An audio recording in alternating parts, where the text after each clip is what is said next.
Avez-vous déjà eu cette sensation de rejet qui vous transperce, qui vous blesse? Même quand vous essayez de vous dire que ce n'est pas si grave, peut-être une remarque, un silence ou une absence de réponse, et ça vous bouleverse.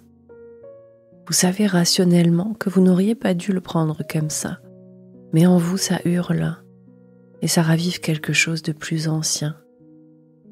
J'ai conçu cette méditation pour vous aider à accueillir le rejet sans vous effondrer, sans vous renier, sans vous transformer et sans vous endurcir. C'est une méditation pour réparer, pour apaiser et pour retrouver votre valeur indépendamment du regard des autres. Elle fait suite à un épisode de mon podcast très complet sur ce thème que je vous recommande vivement d'écouter si ce n'est pas encore fait. Je vous le mettrai en lien dans la description. Et maintenant, prenez le temps de vous installer confortablement et laissez doucement votre corps s'ancrer là où il est. Vous avez juste à être ici, avec vous-même. Commencez à respirer un peu plus consciemment. Sentez votre ventre qui s'élève à l'inspire et qui s'apaise à l'expiration. Imaginez que chaque expiration est comme une feuille que vous relâchez au vent. À chaque souffle, vous laissez partir un peu de vos tensions, un peu du contrôle que vous exercez sur votre corps. Juste vous, en train d'habiter votre propre espace intérieur.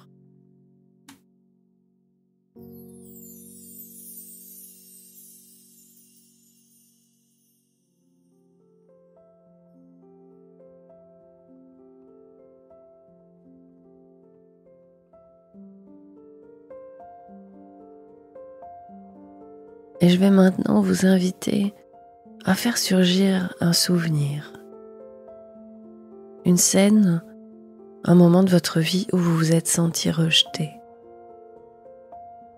Si c'est la première fois que vous pratiquez cette méditation, commencez peut-être par un souvenir pas trop difficile.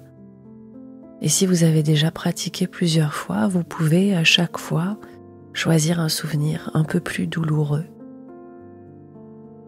Ça peut être un moment récent ou très ancien. Laissez venir ce souvenir comme on ouvre une vieille boîte. Vous n'êtes pas obligé de tout revivre, juste de le regarder,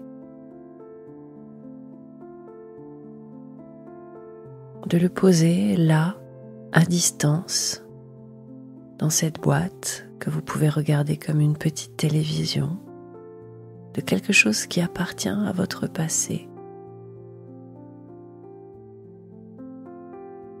Et observez ce qui se passe en vous, à son contact.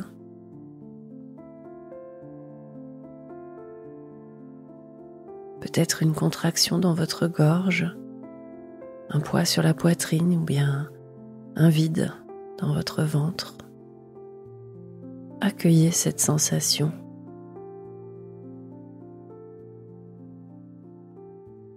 Cette sensation, elle n'est pas là pour vous faire mal, pour vous punir, simplement pour vous parler.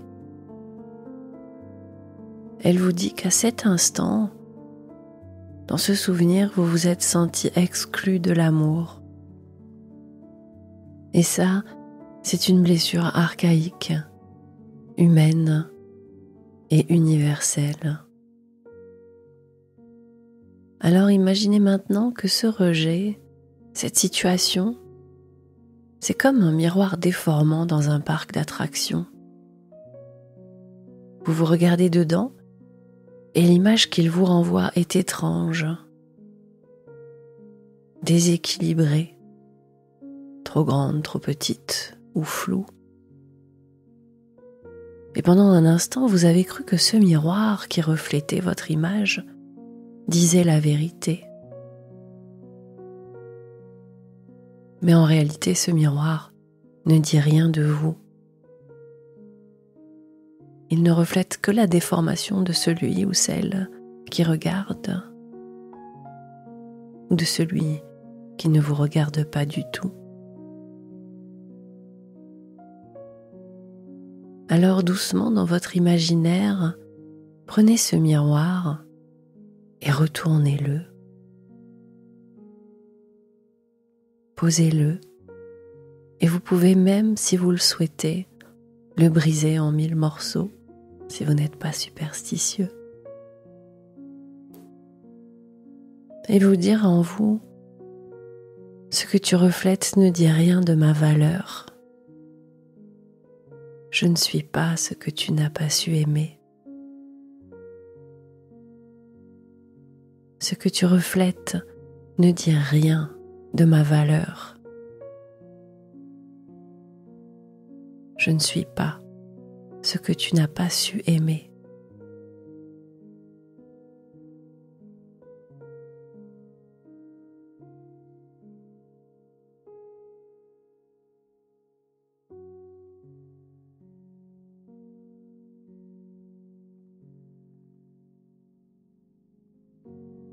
Et imaginez maintenant que vous vous tenez dans une pièce lumineuse, chaleureuse,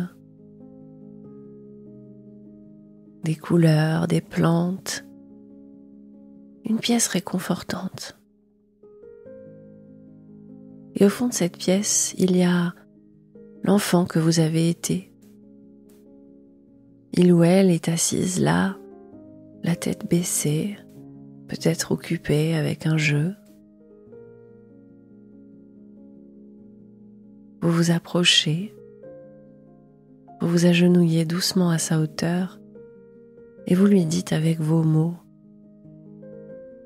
je sais que tu t'es souvent senti de trop sensible, trop silencieux, trop intense, ou peut-être pas assez drôle, pas assez fort, pas assez comme il faut. Mais tu n'avais pas à changer pour mériter l'amour. Tu étais digne et tu es toujours digne d'amour.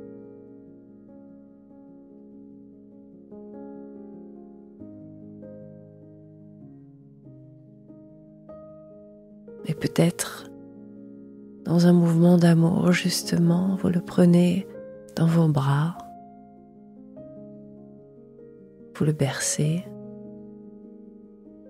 et vous devenez pour quelques instants suspendu dans le creux de votre cœur, le parent que vous auriez aimé avoir dans ces moments-là. Un parent qui ne juge pas, qui ne dit pas « tu exagères », un parent qui accueille simplement. Alors restez dans cette étreinte pendant quelques secondes et nourrissez-vous de cet amour et de cette bienveillance que vous êtes en train d'apprendre à vous offrir à vous-même.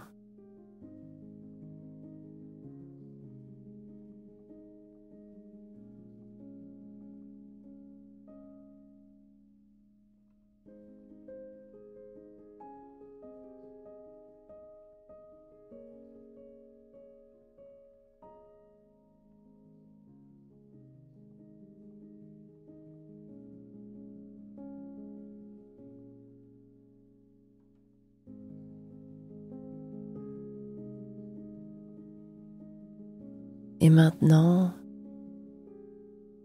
revenez doucement à vous, ici dans ce corps,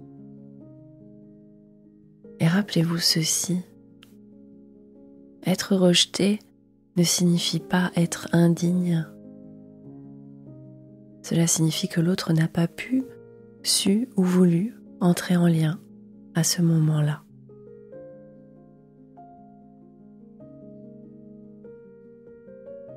Vous n'avez pas à vous renier pour rester aimé. Et vous n'avez pas à vous endurcir pour ne plus souffrir.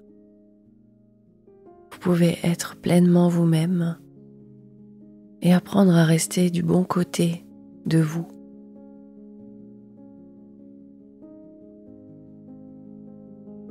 Imaginez maintenant que tout ce que vous avez ressenti, cette blessure, cette tristesse, vient se déposer comme une pierre dans votre main.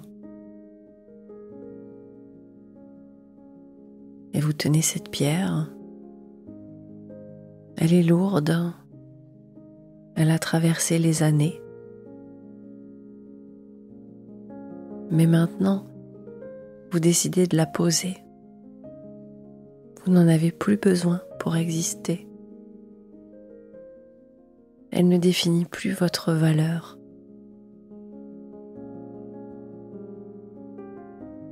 Posez-la et dans la paume vide qu'elle laisse, vous déposez un mot. Un mot qui va devenir votre ancrage.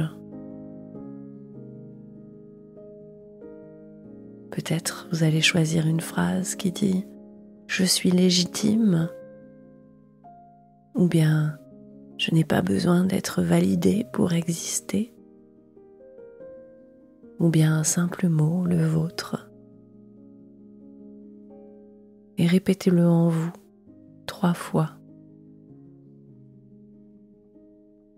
Et sentez comme il prend sa place à l'intérieur de vous.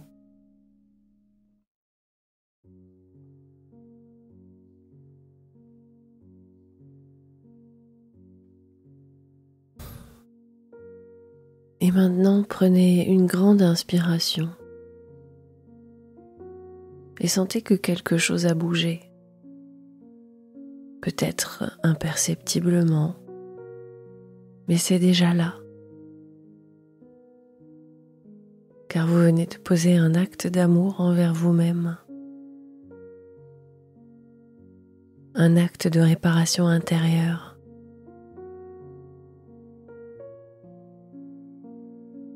Et si cette méditation vous a touché, je vous invite à écouter le podcast complet sur le rejet pour comprendre pourquoi ces blessures se forment et comment pas à pas les transformer. Et quand vous serez prêt, vous pourrez rouvrir doucement les yeux ou rester encore un moment ici avec vous-même. Merci d'avoir pris ce temps pour vous, pour votre histoire et pour votre guérison intérieure. À bientôt sur la botanique du cœur des émotions.